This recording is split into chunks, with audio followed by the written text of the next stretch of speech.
Nyakura Mogajwang oyawre kendo machiegni wantiere kar kae chenro mar Ratil chakore ayanga sani dakika osekalo 29 tok saa achiel ma midhiambo ma kawuono antiere kae lo George Bati Dikul makelo chenro mar Ratil odhi ma kawuono kae twak mona bedo go piny kar kae ka wapenji penjo ni to en ang'o matimore mano e kit siasa moneno kaluowa odiochieng' ma kawuono kata juma ni mabede koro watieko wantiere kanya Nyakura Mogajwang mano gi twak madhi bedo kachiel nyaka giko mar chenro mar mondo mibeda ne kod ng'eyo ni piny Kenya to ringo e yo machala itanya e counties wa bende makaluo kawuono dhiambo ni Nyakura Mogajwang antiere kae kod welo ariyo mabedo dakon wan Ratil dhi yengore kama chal nade bang'e ka watieko twak odhiambo ma kawuono antiere kae kod Mulo Junior ma director maduon bura mar UDA ka ochung'ne wechego mag loch gwenge kata mago mag devolution kachiel koda ka wendo machielo mantiego kachiel Eric Aungo mabende en MCA Mogwele County Assembly mano ma Homa Bay jomadongo arwako machiegni kama untiere karka omosi oganda mantiere ka Kenya kata piny luorengo nade e wechegi mag siasa Mulo Junior mose jowakwa chako erokamano Cleophas amoso Joramogi kendo onagi ni oimore uru ing'ene sani kaka nochako by election piny liet nikech gini ji ochaka ng'wech koro tungni nitie kata mana Nyanza yero ka koro jibe pima gogi jomoko lap gi chwerne kombe mopogore jibe yuare nanga koni gi koni koro mago be wang'iyo to wang'eyo ni gima duong' ni en unity mar joluo e seche ma koro wachomo 2027 nikech ng'ene wa broad base ka wariwore to mane gimo mane wer moero pile erokamano ahinya Eric Aungo oimore kini mose oganda oimore ahinya wadwa wario maber kendo damos Nyakura Mogajwang ni misawa uru wadara mosandra Ratil to yengore kama chal nade achako dio Mulo Junior ODM kod UDA pod gitiyo kanyachiel e gwenge makalu wan kaka ODM gi UDA wan kaka dichuo gi dhako yani wan kaka ot achiel nikech dichuo gi dhako nitie hera dichuo gi dhako ji winjore kata ka dhaw nitie to ji bedo piny to ji wuoye mane miya pime gi dhako gi dichuo UDA gi ODM nitie dhaw koro dhaw mantie to gende nitie ndalo mantie timo by election ma luo Nyanza especially Kasipul Kabondo to ing'eni Kasipul kae nowacho maber kaka jo UDA ni ok wabichungo candidate Kasipul ne wan gi candidates mo nyalo chungo kech Kasipul kanyo wan go fees UDA ni gi membership otie joma se register ndi nyaka gi chairman mar UDA ma Homa Bay County miluongo ni Obuya Ken but ngene ukano wacho ni koro kwa chung candidate to nantie jomoko moluongo ni BC bodies mane kaka nyalo magi jomage nikech magi nyabedo ni chama miluongo gin gionge structures o ngeni ng'ama wacho duond bura ng'ama wacho weche mag chama en secretary general man Hassan Omar Hassan to kano se wacho mondiko ni wan kaka UDA okochung candidate to wa support candidate mar ODM mane stand mar party koro ka ng'ato wuok modhi support ng'ato nono mano mare kaka wacho ni individual ng'ama wuok kaka chung kende moko chung e lo jo UDA koro ko support mano democracy yie magi jomage Omulo ano kanyalo wacho gi nikech gintiere ne waneno kata ka iluongo nyaka governor machon ana wacho kamano nikech ji temo miyo no wani ni kia Odoyo Wede kia governor Mamigori Odoyo Wede ni ene branch mane mar UDA okay en supporter ma UDA supporters oyienegi Obado ndalo mano campaign coordinator ma UDA South Nyanza koro Obado kaka coordinator wan waonge gimore constitution mar UDA miluongo ni coordinator but koro ketch is a political name then ni en chairman to do watimo ne discipline nikech nitie kaka sheria wacho e UDA to wanyalo timo discipline wacho ni odhi ataro mar chik kaka no wuoyo ni wadhi support candidate mar ODM koro de wase discipline lakini coach okwanya discipline gi mane me gina ina jomo ne gime giwuok ka gegen nikech gin jotelo ma Nyanza gibe samoro gin gi patch gi koso winjruok mar gi governor kata gi ODM ma Kasipul Kabondo koro okwanya donje koro wan gi mwang'eyo ni kaka UDA no wacho ni okwa support okwa chung candidate to wa support candidate mar broad base manen ochung gi ja ODM. Mano Boyd Were. Yes, Boyd. Ero kamano ahinya. Mheshimiwa Erika Ugwantiere iri kar kae. UDA kod ODM bende gitiyo makare kata kanyachiel kaka gintiere winjruok mar broad based kaluo. Generally anyalo wacho ni UDA gi ODM tiyo maber. Kopogore gi gwandruok achiel ariyo adek moko manyo wuokie kaluwore gi nomination gine yiero madundo manyo timore kaluo kuonde mopogore opogore. Anyalo wacho ni broad based dhi maber kaluwore gi agenda kata 10 point gik mane waketo girimiti e kindwa gi jo UDA mano kelo wa kanyakla. Mane gin bero ngima mar oganda, ng'iyo weche machalo kaka mag dongruok ni ochopo e gwenge te ma Kenya, ng'iyo ni jowa te jite onwang'o thuolo mag tije e sirikal gi weche mamoko machalo kamano. Anyalo wacho ni dhi maber. Kopogore gi gwandruok matin manyo oneno. Wacho ni na machalo duong' ahinya mantiere ODM.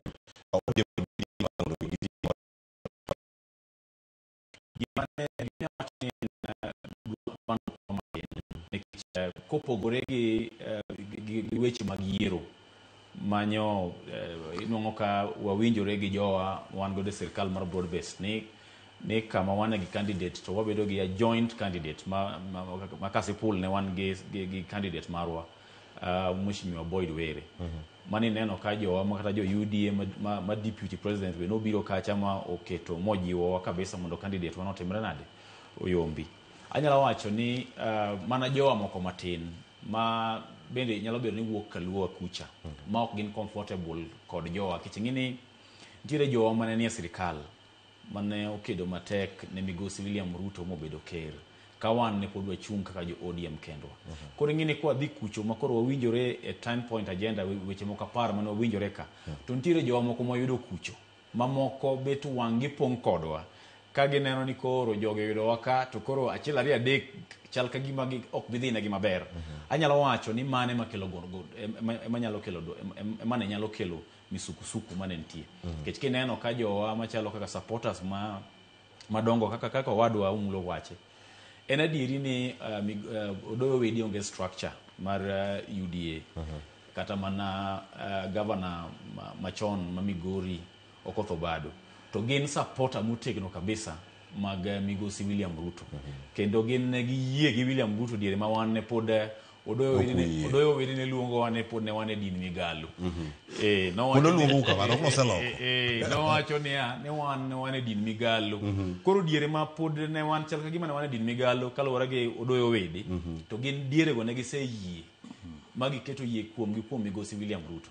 Koro gima na wacho mana kaka nachako wacho ni wadwa ni gima timore ni nitie feeling moro na neno kata diere moko kanyeche nyawadhi e function moro mate gi waziri migosi waziri mar pesa migosi John Mbadi Ng'ongo Migori kucha ta winjo kaka ng'ane Okoth Obado wuoyo ka en gi bitterness moro owacho kaka gine mane gikungo amini ni William Ruto nyalo bedo president mar ker.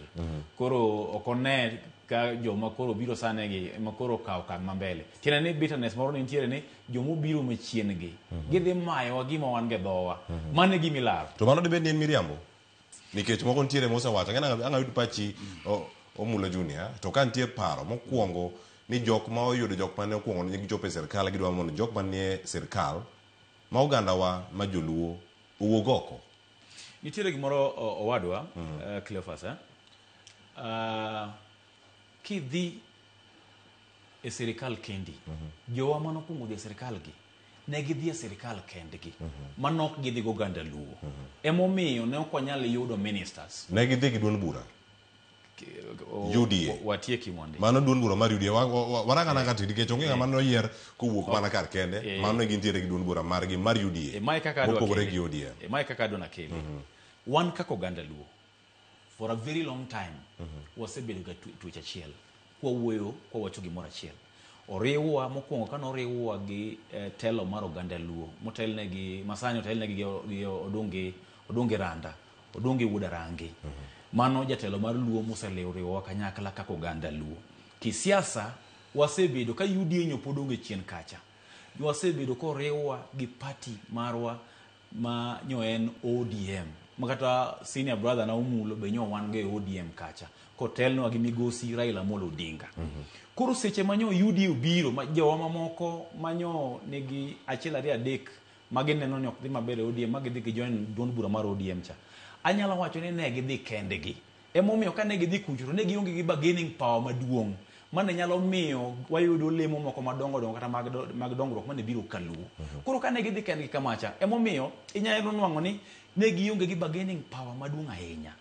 Wan ka koro ne wadhi mane wa join mane wabedo gi jo UDA piny as a political party now makoro oganda luo ke ya Migori michop Siaya koro ni iye mane momiyo ne wabedo gi mbi kata bargaining power momiyo ne wayudo the CSS mane wayudo mane momiyo ne wayudo John Mbadi Ng'ongo kaka waziri mar pesa to mane momiyo wayudo Oparanya to wayudo Opiyo Wandayi kaka waziri mar stima. Tiende ni ka wadhi e winjruok gi joka kaka oganda kaka party to wabedo gi bargaining power man malo moingo ka ng'ato dhi kende kaka koro Obado ne ni kende Omera ma omulo bende nitiere kanyo nen kende king'iyo jogi te ne onge minister mora mane ginyalo kelo to the moment mawadhi as a political party now kotelno gi duond bura mar ODM kotelno gi migosi Raila Amolo Odinga we were able now to get positions mane wayudo ka we are able now to see serious developments kakoro timore e gwengewa makal angwa wija ne ka siasa mag duond buche ariyo gi bende osike lokruok moro mantiere kar kae dongruok ni ripodo biro mana tok jo ODM donjo nukuongo ne gichopo e sirkal omulo kosugi gima notimo oganda luone ninda onge dongruok mane chopo. Ing'ede sirkal en majite en mani koro nitie jomo ka chiemo to kia tebo manas gin gi chiemo to gikiro law gi koro gichako yenyo ng'eni owacho ni dhiang' ni duong' nitie jomo yudo wich nitie jomo yudo tielo nitie jomo yudo mbich dhiang' ni oduong' ok en ni ati ni koro ka donjo ane sirkal tatamo jomoko nok nya donjo sirkal but yuaruk mantie ok en ni mar nitie ji odonjo late jomo donjo kaka Mheshimiwa wacho ni jakom emane riwo ji kendo joluone ni ODM an kako wacho ni an ok adonjo kendo an ANC na an gi Musalia Mudavadi koro wambe wan mwaloso government to wambe an mane space na mar ANC no makoro sani en UDA makoro watimo majan joma be no biro gi president machalo Walo ngane Obado gi jomo pogoro gimbe gin mane kona gi gimbe giyudo dalemo yudo ka moko ni e board moko itimo gik moko timo biashara but dhiang' ni duong' nitie pod oduong' kabisa emino kano mi ministers Mbadi Opiyo Wandayi gi moko gi mano ne iluongo ni temporary measures nikech mano agreement mane giketo between president gi jakom mane osenindo lakini kwa dhi mbele ka koro kwadwa ni ji ariyo ni matin nikech koro wuok e broad base ni emino ka jatend ODM wacho ni en nyaka 2027 mano nyiso ni jogi pod watin koro ODM onego bed ni negotiate nikech sani koro waloso framework gimo koro kaka wada timo gini to gimbogo wacho ni hapana koro mondo mi wa support William Ruto wadwaro ministers abich kata ministers aboro wadwaro PSS maromo nade wadwaro boards maromo nade wadwaro gik machalo kam mano koro negotiation but koro gima timore sani en fuwo to gi lack of table manners to gi njore moni ngato ji wuok ko ni tie joma dwaro kingpin tie joma dwaro bed powerful molojo moko nikech ing'eyo gima timore ineno mane area mar Homa Bay to Siaka bentie governor moro bembu wuoyo ga seche moko akene wiye rach seche moko wacho gigege jomoko be gola statement moko ma kiko it but mano is not the mano okay kaka yo maji negotiate go ke sami ikiko it ji to ji osechomo mbele ingene gima neno ka okwa tim kaka joluo okwa bed kaka iwacho ni ibedo mamuol kanyathi akuru lakini ibedo ng'ama mjanja kanyathi thuol yani di kaka riek kanyathi mane igimo akia wan koko ni wan mara jomoko wacho ni wan Kalonzo ni mwana ni kaka ni ginjo Kalonzo kenda mano se uso ji 207 mano ji wiguse wilgo ni wan wana ni 2027 okoda tiyo gi William Ruto koro gin kipenjo ni solution margi enango gi kia koro mano yo maji timo go negotiation ji timo negotiation nikech kaka osemi Oburu Dr. Oburu Odinga kom kaka jatend ODM en makoro biro kelo jogi together to wacho ni mai kaka onego bed ni wadhi negotiate nikech wase chako mandara mose payo mwadhi go mbele lakini kwa wite ato magi mamiyo ji onyo manto kawuono nikech ane system ang'e kaka gik moko ringo wan wago kwand ka oko gimedo koro sama ng'ato dwa tugo kata nyako kisero to nyako dwa sungore ni koni gi koni to chieng' moro oyudo kise kendo to nyako ni dipo kodhi omulo kama entiere kar kae moweyi kanyo kidong' mana king'icho king'eng' achiel kachiel kalure kod gik mabiro mamienjo diere kae ageno onge lemo bende duon bura mano mar UDA mano jatend jagoro mungirore mano PS Raymond Omolo kachiel koda ka Gladys Wanga ma ja ODM juma motieko nitie jok modhi ndara ka wacho kata niero ng'at machielo geto ng'ama chielo kama gintiere kar kae mano bede achiel mar oganda kama nitiere kar kae kirango duon bucha ariyo joluo gin achiel to nitie seche moko wacho ni seyo gwang' tiseyo gweno gima seneno bende ni as much as ni ji timo by election nitie joma nowuok ma through democracy margi nikech democracy en mar ng'ato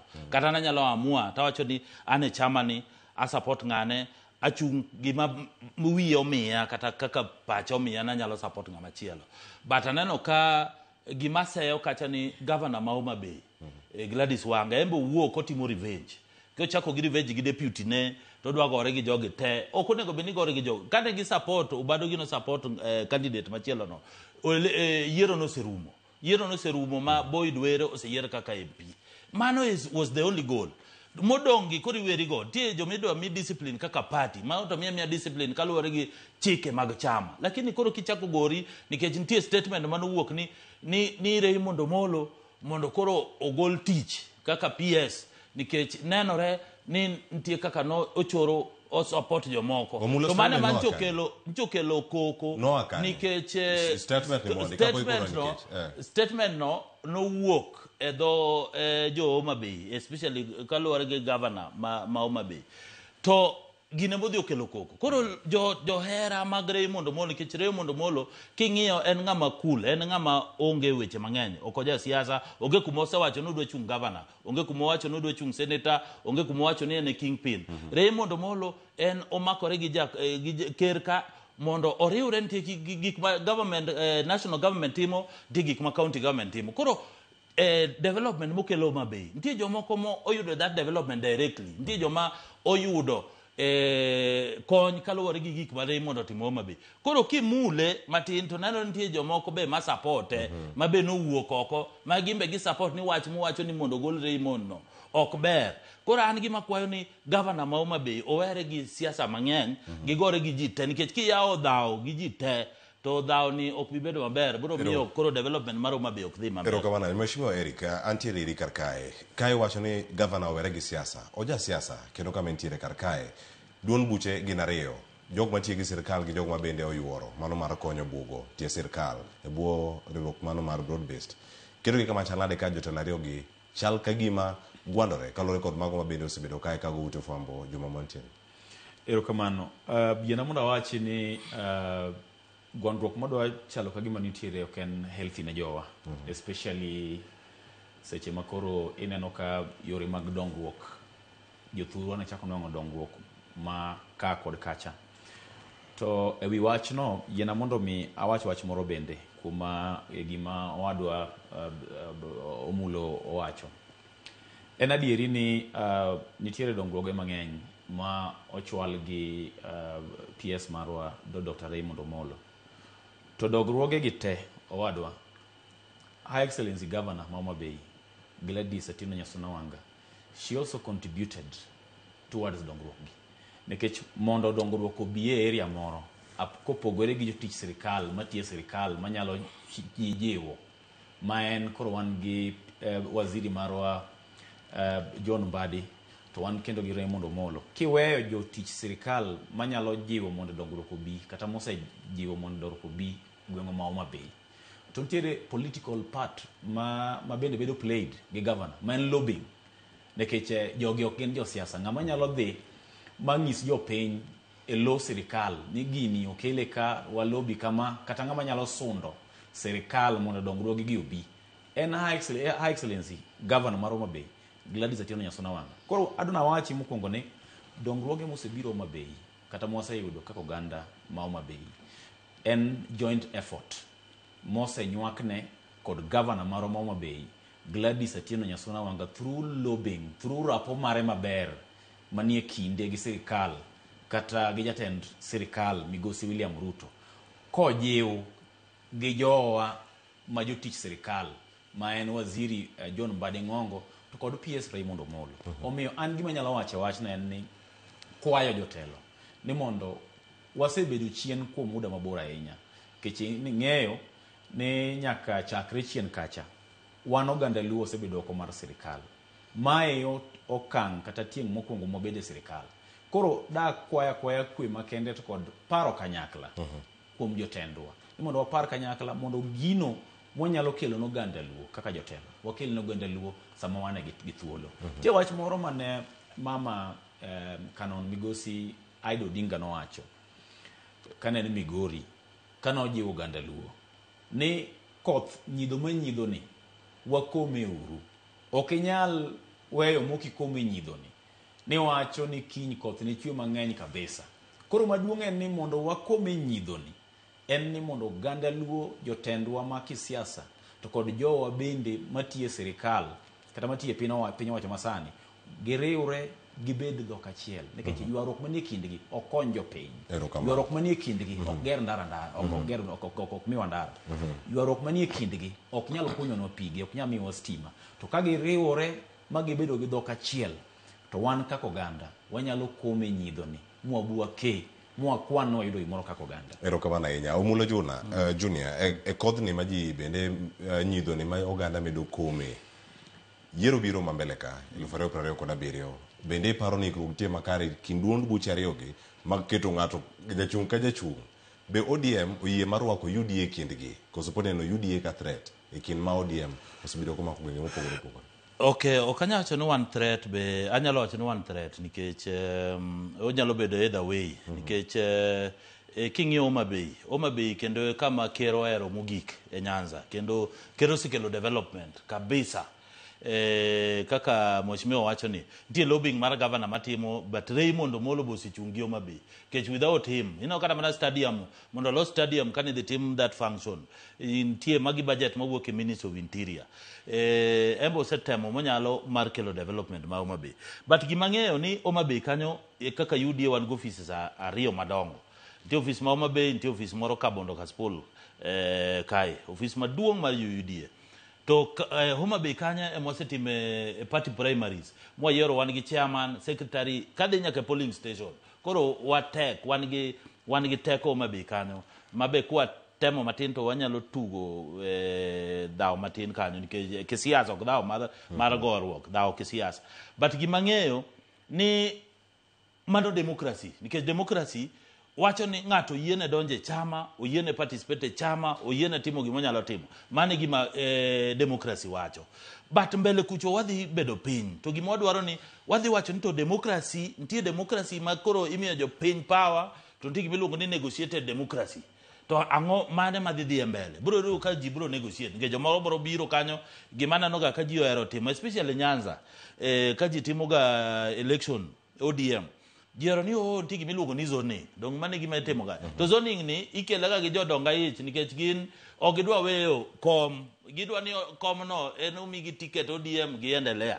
Lakini chama moko gibede i oganda nikech idwa no mi jomoko be power. Joma tindo kata joma be nigi wigi ler madwa kelo dongruok ne joluo. Gimbe gichung' nikech ODM no kog yudo ticket gidhi kanye. Kechung' independent ni bok konyo. Gini kichung' independent ichandori kabisa nikech in ma igolo pesa ionge party ichandori e ground. Koro parties mang'eny gi ma kelo demokrasi. But kochopo ni mbele kucho ma ok anyalo wacho nikech anyisi ni waloso framework wabro ng'iyo to demokrasi ODM bro mano bro logo ODM nyalo biro to wacho ni mondo wan wa support president wan watim ni when wa area wani watim ni zoning to zoning no mondo kik keth party ngine mano koro bro ketho demokrasi bro ketho kata UDA South Nyanza. Koro gima temo wacho ni demokrasi nyaka beda but kaburo luore kaka jiburo negotiate demokrasi die demokrasi mobro wene jo pinya ma decide kama no biro to gima nyalo nyisi ni wan kaka UDA position mo wan go sani wabiro chungo jite, wabiro chungo governor Homa Bay gi UDA, wabiro chungo senator, wabiro chungo women rep, wabiro chungo wajumbe gi MCAs kaka chik dwaro, nikech kawan gi ji mabe ji dwaro chamani wabiro tiyo kaka dwaro. Mane democracy. Koro ngamo luor owe luor owawa ji temo yier kaka biro te apani mane tungni mantie kech kada joma go kogo nego be nigi decide sani ni gidwa chung kod ok gidwa chung. Ero ko bare Mheshimiwa Eric inene yo machalnade broadbase ni chopo 2027 to kochopo yiero chalnade. Mokwongo yiena mondo wachi ni ang'o manomiyo wabedo e position ma migosi kata wetewa ma jo UDA noneno ni mondo wabed piny mondo walosi. Wan kaka jo ODM focus marwa aparo ni kata kaka ineno kaka jotendwa wuoyo yani mondo mi wateg duond bura maro mar ODM mokwongo mondo wan bende wabed gi kombe mwanyalo yudo e yiero mabiro ni ma 2027 ni mokwongo ni wabed gi ni to bende wanyalo mobilize jowa make sure ni wanwango the number of MCAs mowinjore wayudi kaka jo ODM, wayudo the maximum number of wajumbe mowinjore wayudi, wayudo the maximum number of governors and senators kombe gote, nikech mano ema biro miyo wabedo gi teko makata kaka wabedo gi jo UDA to wanyalo wacho ni wadwaro ministers maromo kama machalo kama tiende ni nyaka wakel numbers moromo manyalo miyo wabed piny e mesa kwa weyo wach mora mora ni kata mana zoning ma Omera senior omulo no en part of onyalo bedo part of political arrangement ka ji owinjore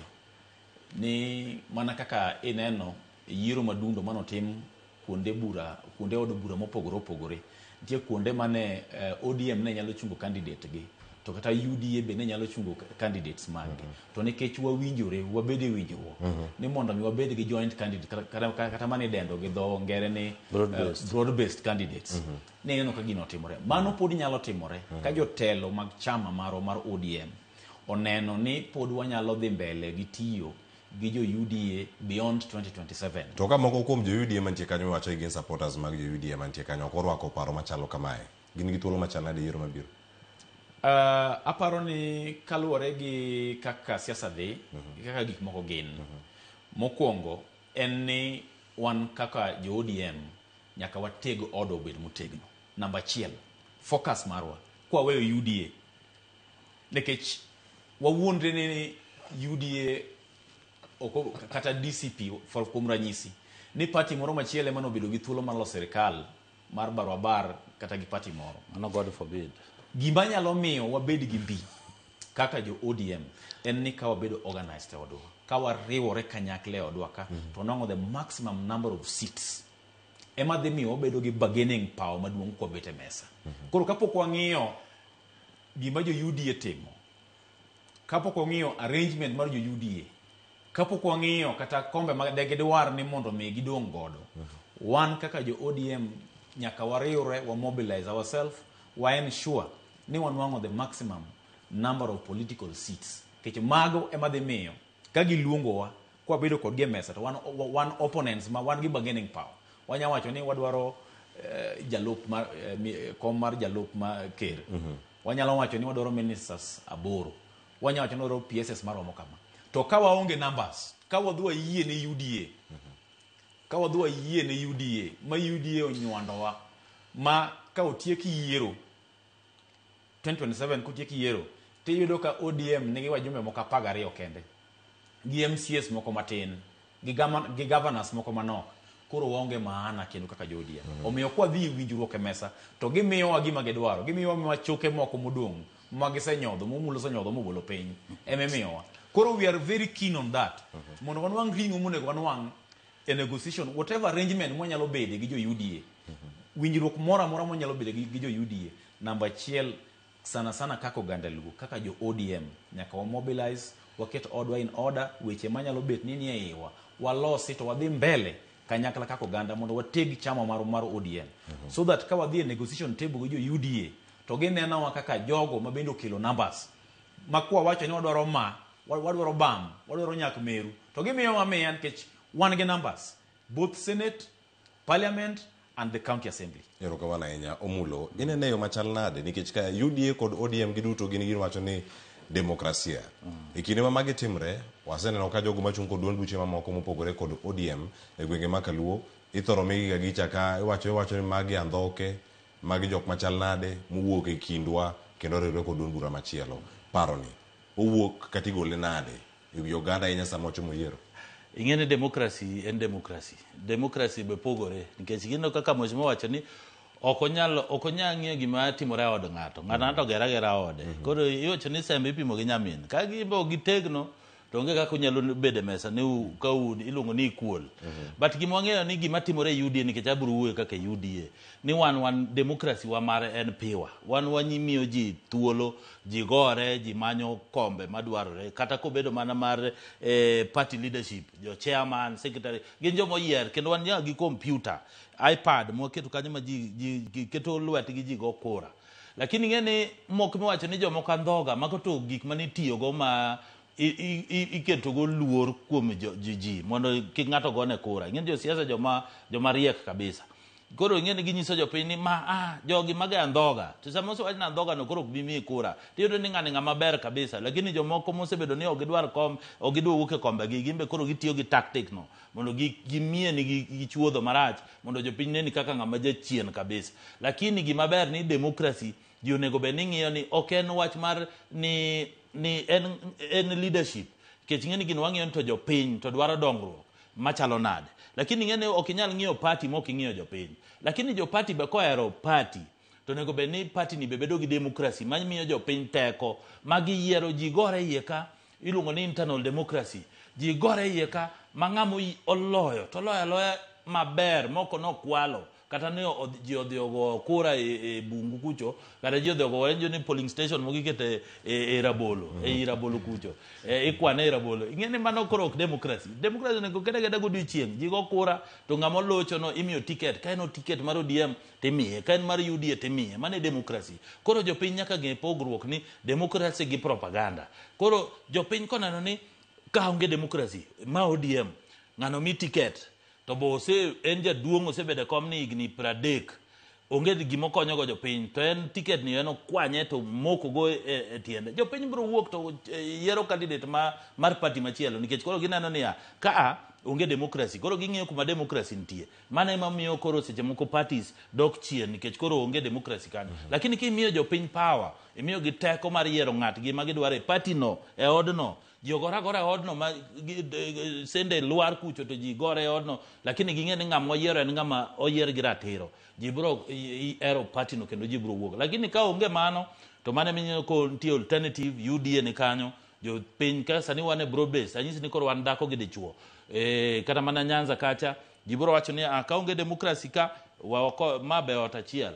Lakini gima koro ok wadwar ahinya ne jomoko man gi ukabila jo chiende moko matindo wuok mabe gimbe gikede geda ni giwuothe piny gi dhog gi wer kabisa. Maga jomoko nya keto machiegni kendo mana jomoko nya yie nikech odwa ni wada geng'e mondo wawere gi jomoko mawuoyo marach, jo shares moko manjo tambo wa donje government manjo keto no mtego ngocho ni giketo no mtego State House ka gi ka to kaka no se donje State House gimbe gi wuok.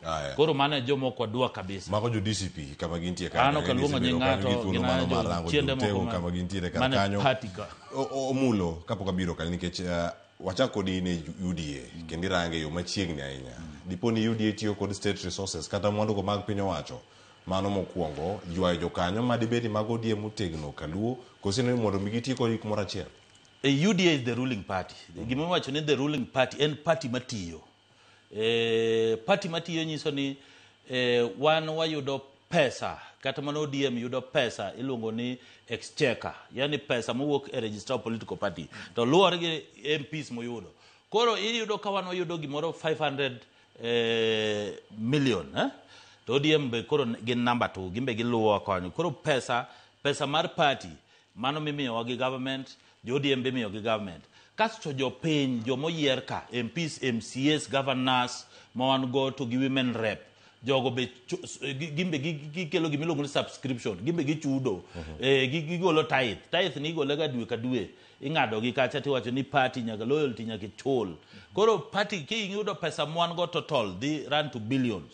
Koro mane miyo nano wan gi teko onge state resources motiyogo kata sani no walando party primary matimore tarik 10 January yani dwe mar achiel Kenya te counties 20 teno ka wapange ma election idhi tim madhi cost odhi kawa gimoro over 50 million to mano inyiso ni democracy koro onge gimoro ni nitie watiyo gi state resources gimoro tiyo ni pesa mar UDA michulowa kaka every financial year michulowa no emotigo kaka dwarore to obedo audited jo ODM bedo audited auditor general bedhi kacha ng'iyo buge gi wambe ka gibiro ging'iyo buge wa tango motimo to ma utimo marach ma utimo beto gigolo report koro gima nyalo wacho ni onge state resources motiyo to kopo ni nitie monyalo tiyo go labda nitie donors kata mana jomoko mowuok mago be jo ODM be nigo ti ng'at ma nyawuok to golo gimo matin iluongo ni donation momboko kete koke wacho ni amiu amba konyo nitie ji mang'eny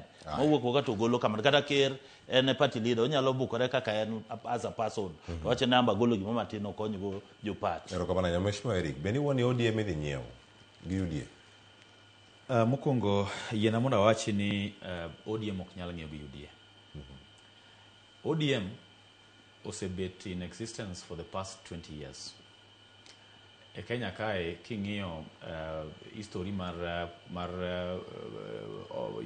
political parties ene chama mosebetie kuom muda maborie miwuoro.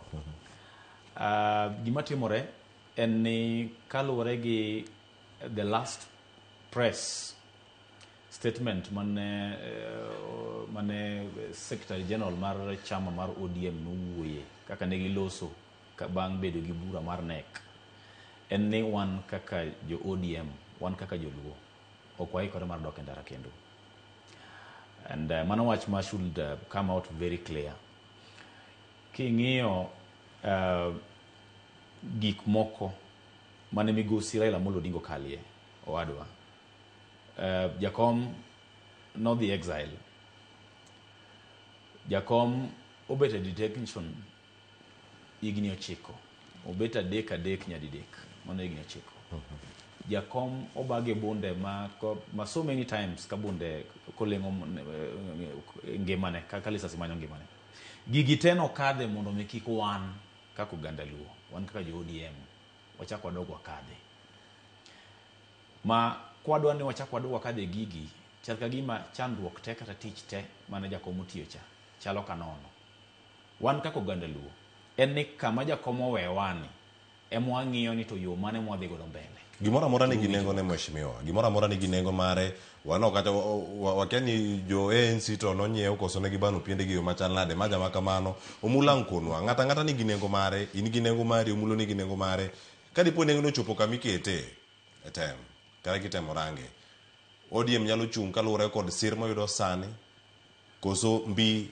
ma osewach ka ni state resources oktigo ODM nyalo chung kaka na wacho ni ODM ok nyalo ng'iewo adwa atemo keli mondo ng'isi achop kodi kama adwa nodhiye nengo mar ODM as a political ODM has been a pro people party osebedo chama mang'iyo ni to yo mane ma sirikal matiyo nyalo bero godo ngima japiny e yore mopogore mono yo bene sirikal bere ngima japiny to na nyisi ni gima timore kata mantiere en ni jowa matiyo e sirikal kata jowa ma iluongo ni state officers nyaka giyie bende gwenge mage yae ne wantiere gi political leaders machalo governors kaka koro case mara ma Homa Bay en ni jowa matiyo sirikal nyaka recognize mondo giyie ni as much as ne wan sirikal kaka state officers wan gi also political leaders ma bende gin jotelo motelo na jopiny in their own capacity mane winjruok ma wuoyecha ni mondo mi rise above yuarruok moro matin manyalo geng'o dongruok ma biro kaluo kaka oganda momiyo na koni ni wan kaka oganda luo kama wantiere as at now ok waikore mar dok e ndara kendo kech ODM nokolosi ni mondo wan wabedo position to gima duong' seche ma ok waikore dok e ndara ni en tego chama marwa kaka ODM mondo wabed gi mbi mondo ka koro wanyalo bedo gi ndhadho mondo wasir migosi William Ruto mondo doge tamne mar ariyo nikech ka wang' ok wabedo kaka jo ODM ka wang' ok wabedo gi numbers mowinjore ka wang' ok wabedo gi teko kaka jo ODM koro waonge maana ne migosi William Ruto waonge gima wakelo ne mesa nyiso ni koro ok wadhi bedo gi ndhadho nyiso ni koro ok wadhi bedo gi bargaining power koro mokwongo en ni walos odwa kaka jo ODM. Weche matindo makelo koso winjruok kaka jo ODM watieki e odwa in-house mondo wategi chama marwa mondo mi koro wabed equal partners. Makwa dhi wuoyo gi migosi William Ruto gi duond bura mare mar UDA to neno kaka equal partners. Oneno kaka jogo monyalo dhi godo wuoth mo odhi molo lweny. Kiching'eyo maber ni owadwa machielo ma ja shares cha bende ineno kaka otimore kaka ogine wacho weche moko manono mok donji. Ineno kaka owuoyo kacha bula wach koni kod kocha. Koro maduong' en ni migosi William Ruto dwaro jalno monya dhi godo wuoth. To jalno monya dhi wuoth en ng'ama chalo nade? Nyaka bed ng'ama is organized. Nyaka bed ng'ama otegno. Mane ODM. Nyaka bed ng'ama nigi mbi. Nyaka bed ng'ama nigi ground. Nyaka bed ng'ama nigi structure. Mamano e duond bura mar ODM. To mane manyaka watim. Erokamano. Ang'eni wadhi ng'wech ka watiyo ka ANC bende nobedo kata mungirore bang'e to erobano piende kendo riwore kar ka ODM osoma kuomu kwa jo ANC manore kod sani en UDA e maja machalo kamae maloso sirkal watieko gi kanyo. Ing'e Cleos Cleo nyaka ing'e ni gimiluongo ni Political Parties Act oyie ni party nyalo bedo registered. Party nyalo bedo gi party ni unyalo riworu mulos coalition of parties kata coalition party. To riwruok ka nitie gimiluongo ni ideology. Sami igero chama nitie gimiluongo ni ideology. Kaka ODM margi en social democracy. Wan kaka ne wan ANC ne wan support gimiluongo ni social liberalism ama social liberal party. UDA and social transformation party or social democracy and transformation, economic transformation. Koro inano gigi te king'iyo social democracy gi social economic transformation gin gik mawinjore. ANC inano kaka timo keny yen wanyuomore. Ting'eni kaka wan kaka samunyuomoru inyalo amua tu kaw lepu gi bagu tu udar to dhi e odno. To wacho ni koro idar chuth, yani usenyuomi, yani koro kendoru. Nudar chuth? Wadar chuth, koro waumo party cha, waike to wacho ni koro wan mae party wa manyien. Nikech wayudo ka agenda wa, ideology wa chalre. To wacho ni ka koro kwa wuoge. Kendo namba 2, luwore gi mpango ma wan go. Wan kaka joma otimo science, political science, nwase ng'iyo mbele. Wang'iyo nito, kupo ni 2027, watiekore gi President William Ruto. 2032, ere kaka gigi dhi mbele. Koro arithmetics ma 2032 ni emwang'iyo. Koro wang'iyo to Musalia kaka nikech nwase bano odwa cha mwadonje UDA. To nitie chance ma onyalo bedo go ker mbele ka. Koro mane kwan mwang'iyo. To ODM be kabiro wan onge haja mar nyiewo ODM. Wariwore ma en keny wadhi kendore. To samo kendore ni ODM be dhi bedo gi bagen. To wacho niya, kopo ni wa support William Ruto to 2027 to 2032 wang'iyo nade. Nikech okinyago kwan ma 2027 kende to nyaka ing'i 2032. Koro gimbe gibo bedo gi candidate ma gidwani mondo ng'i mbele. Koro kucho mbele kucho kokwadhi gore maber nikech wambe wang'iyo 2032 gimbe samoro gibo ng'iyo 2032. Mano democracy ma ji oyiene ng'ata ng'ata. Aya. Omulo Junior, Erika Uga gono erokamano ahinya. Kanye makele giko? Kibi atieki. Mar chenro. Kibi atieki. Nyeri 20. Wan kako ganda wadwani mondo wabede kom mar president. To president okinyal wuok to kinyi bet president. Nyaka wa position ourselves. Mano mi anisi niya, wa position ourselves exerkandu migosi William Samoei Ruto. So that by 2032 wan bende wodwo chung okaw president. Wan wadwara kaka jo Gandaluo kod kaka jo ODM. Agoniro kamana ahinya Mheshimiwa Erika Ugo mano MCA Mogwele County ma Homabay kaachiel koda ka director mar devolution duond bura mar UDA an kae koda Omulo Junior kod Eric Augo. Mane makelo we giko mar chenro mar Ratil nyakora mujo ng'e kama entiere ayudo ka jogo masiro ODM kod UDA mana kama gintiere giduto giti kanyachiel. Ratil odong' kama entiere kanyo kendo gi paro machielo mopogore inigro kendo miwa paro no. Dago sekala paga dek tok sario mane makelo we giko mar twak mar Ratil odhiamo makawuona nyinga Cleophas Oluoch jakisumo kanyakwar mokeo nyaka sango kinywara de chenro mar upiny kod makoromo oriti masane.